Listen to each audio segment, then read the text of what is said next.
automatically caught weed. Ta-da! We're Kumi and Joshua. We are on a journey traveling Japan, camping our way from north to south in a converted minivan, looking to explore more of its nature beyond the touristy destinations, traveling without expectations and seeing where the roads takes us. Right now, we're getting lost in Hokkaido for the summer. We are at Kiritappu Misaki, Cape Kiritappu. It is on the east side of Hokkaido, but this is the first time we've seen, ta-da, wild sea otter. Can you see? That is so cool. Now, all the mist just cleared up, so let's go to the tip of the cave.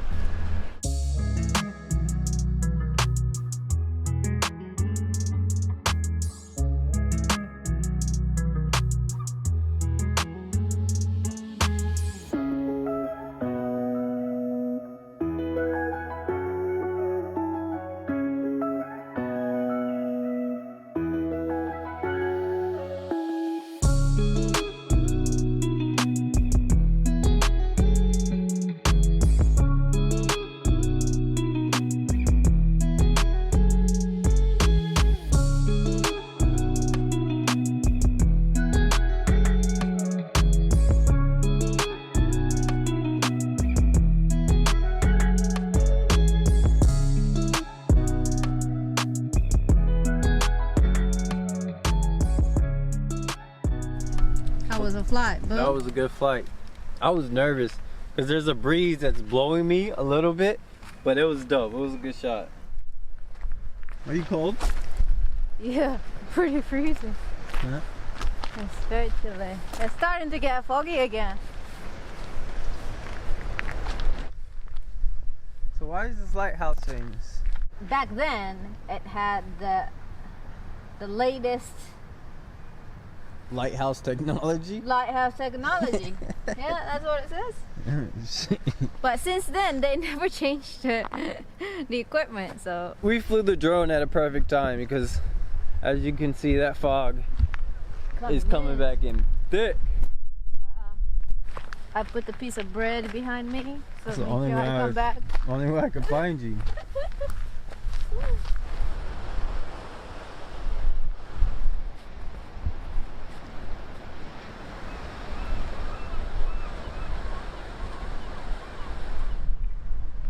This is just our pit stop for the night because where we're going is a little far from where we came from right now, so we're gonna sleep here and enjoy the view.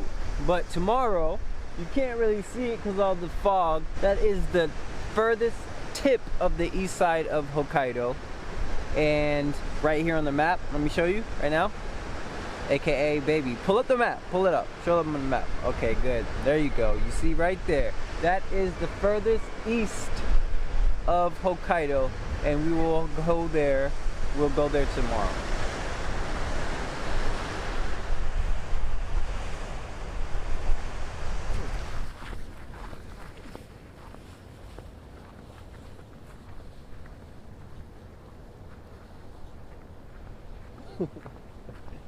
Wait, I love you. Don't leave me. I said stop leaving me. Why is your hand back? I feel like this is the relay race. Stop.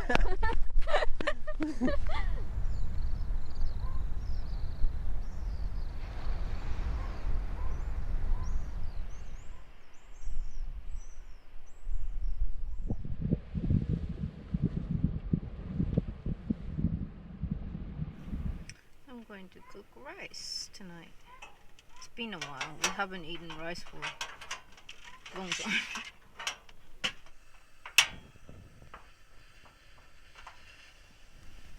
I think in the last episode I made tofu jjigae. Same thing that you're making now? No, I'm making pork in kimchi stir fry.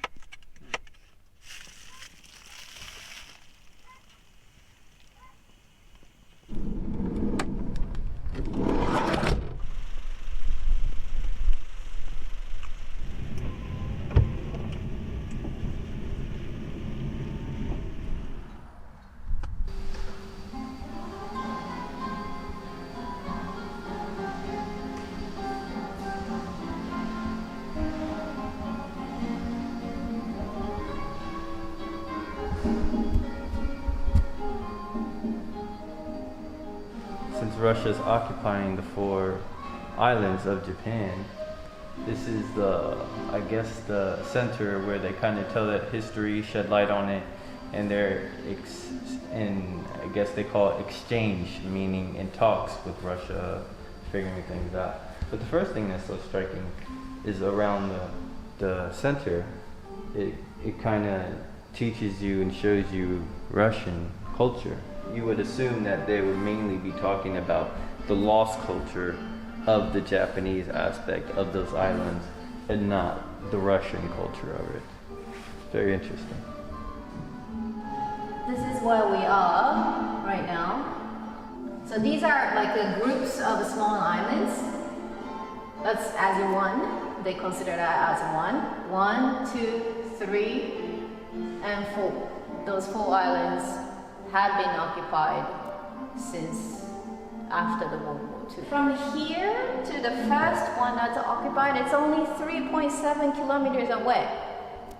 That's like you can run literally in like 10 minutes. More than 17,000 people were kicked out of their hometown in the islands. They're having the exchange programs, and Russians come to Hokkaido, or these people who got kicked out, they go back to their islands to take care of the houses or pray for the ancestors, visit in the cemeteries, things like that.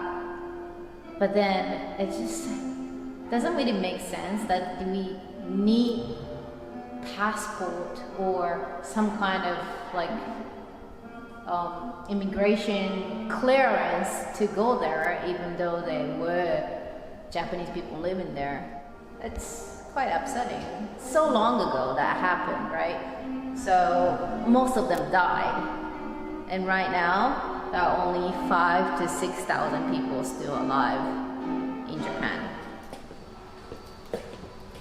This is a Russian culture room, so you can understand their culture.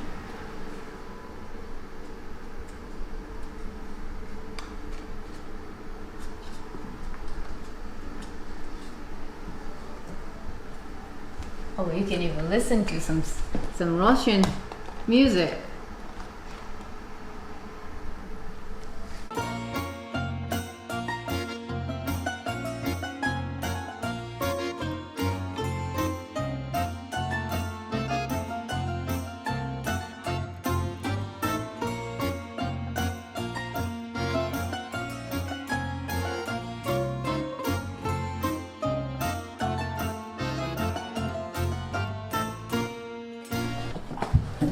Japanese culture room. Take your damn shoes off.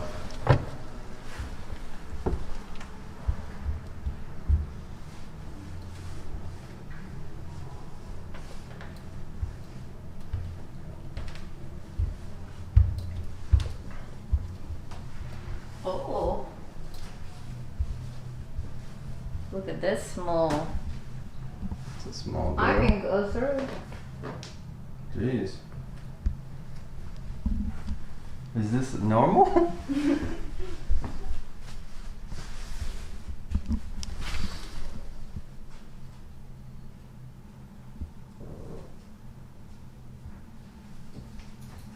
All these things, I wasn't sure what they are, but now I know. This is where shogi match was held. What's a shogi match? Shogi is a very traditional Japanese board game. Oh, yeah. It's like a chess, Asian version of chess. It's super famous, and the championships usually taking place in a very historical facilities, and apparently this is one of it. It says what was the last, how do you call it?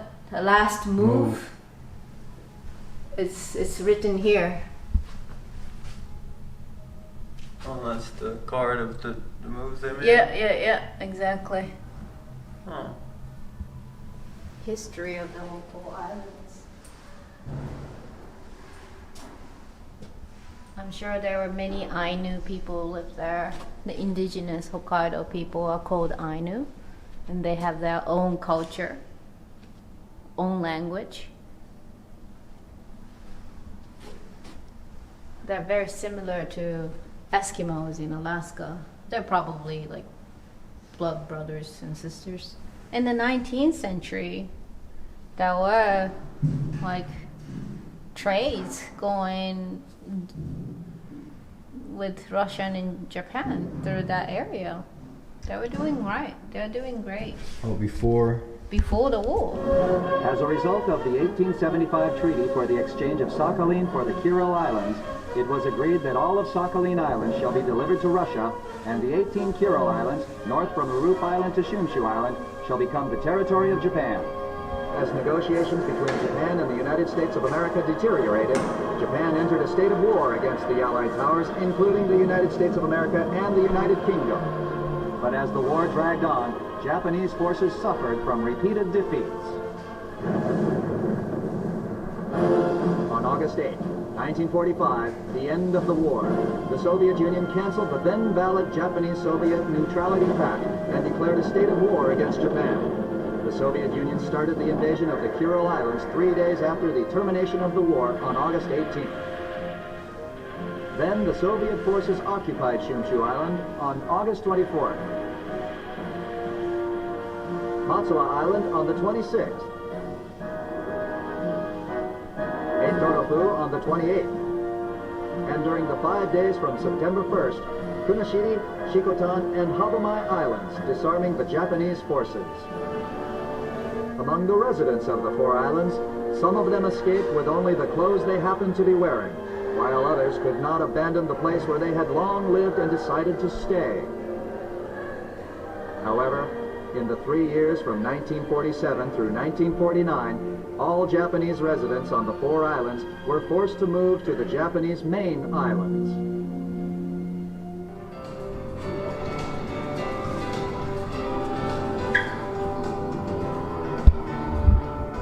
every video, informational video or things you see, it's always this like uppity, nice music, which is so weird and crazy to me because essentially what this museum is about a generational occupation from a foreign power of their islands, where thousands of their people either died or were relocated to the mainland.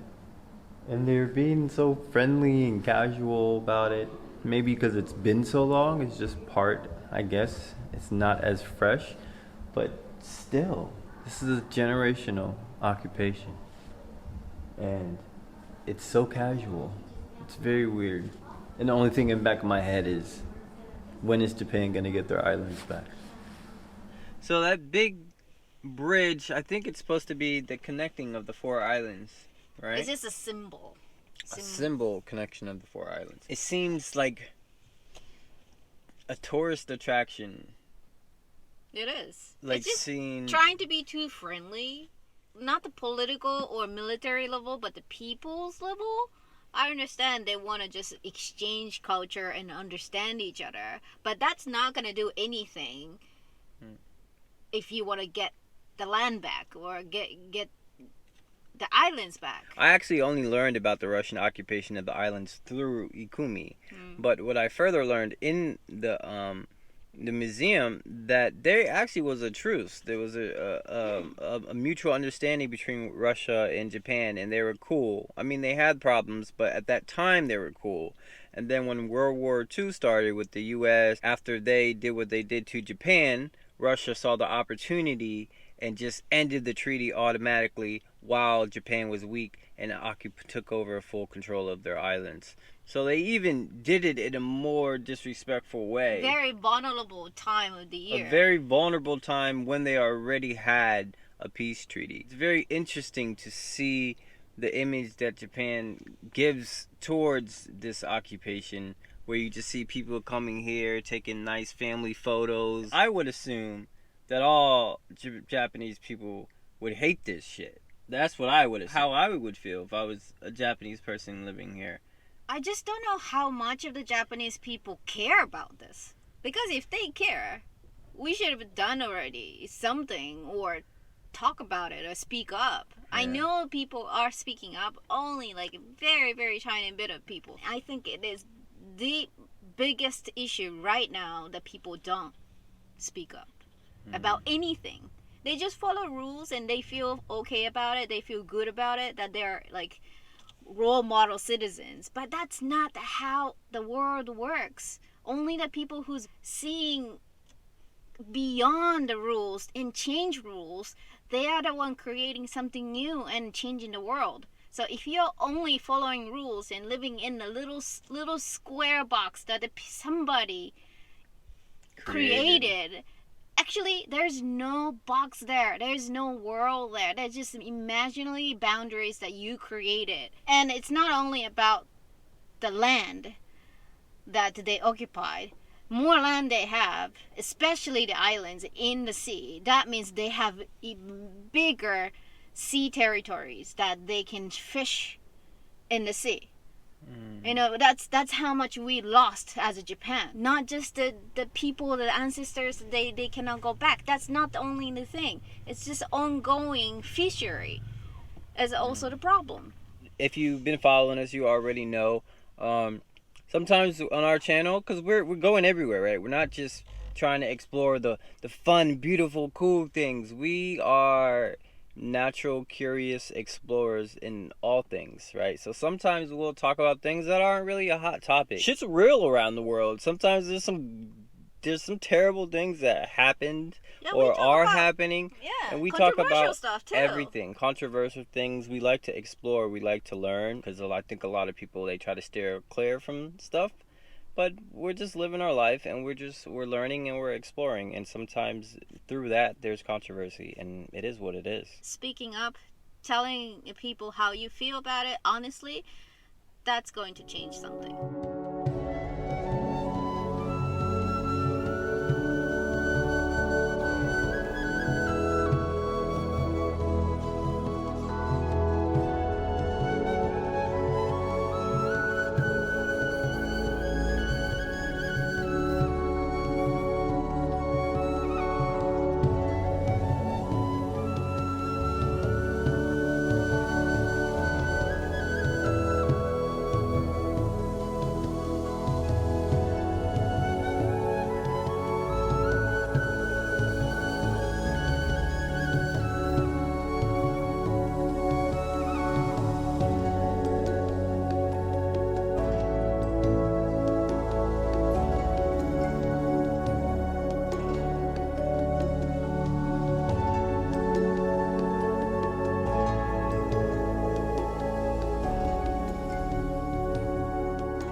This is a famous conveyor belt sushi restaurant from Nemuro, this prefecture, this area, and we got to try it.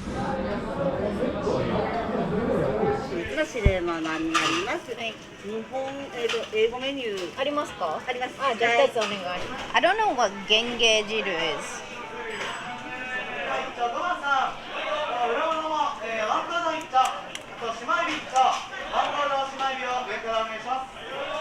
あ、let's get some tea. What's this, raw sushi?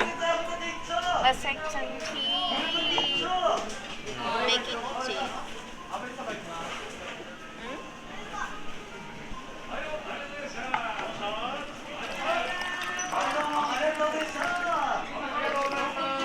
And green tea, here you go. Okay. Arigato. Nice.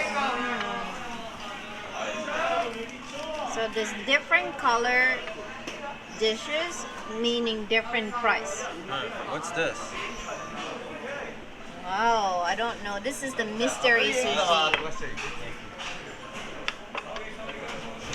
That's the mystery one? This is a mystery.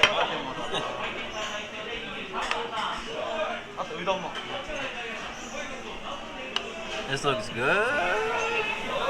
Ooh. This is the shrimp I was talking about. The only Hokkaido.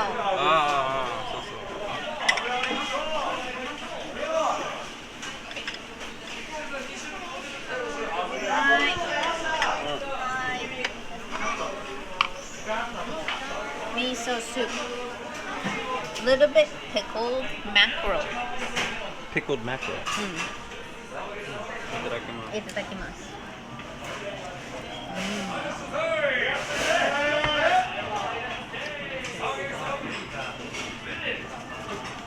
That's thick.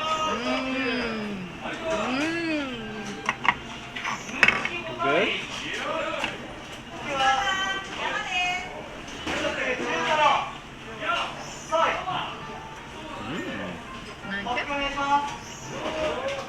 Wow.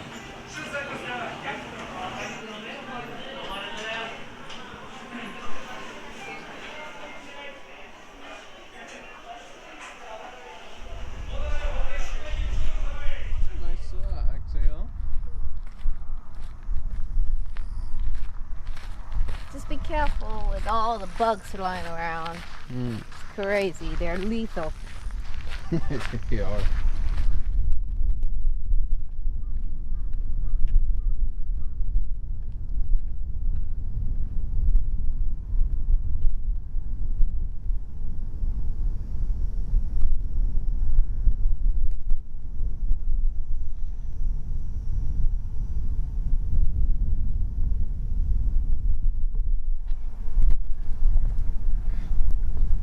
Automatically caught weed.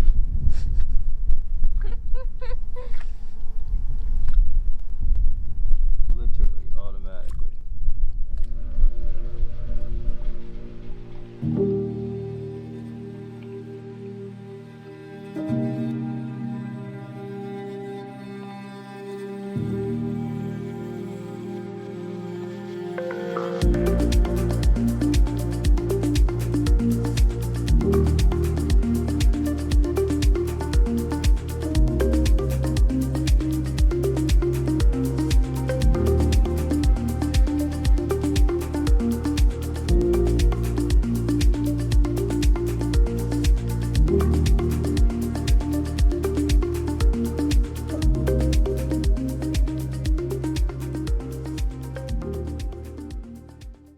Hold it, because I'm never in a picture. I'm just a fucking camera guy.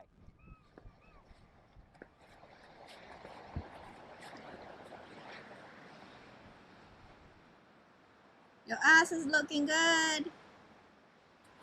Thanks.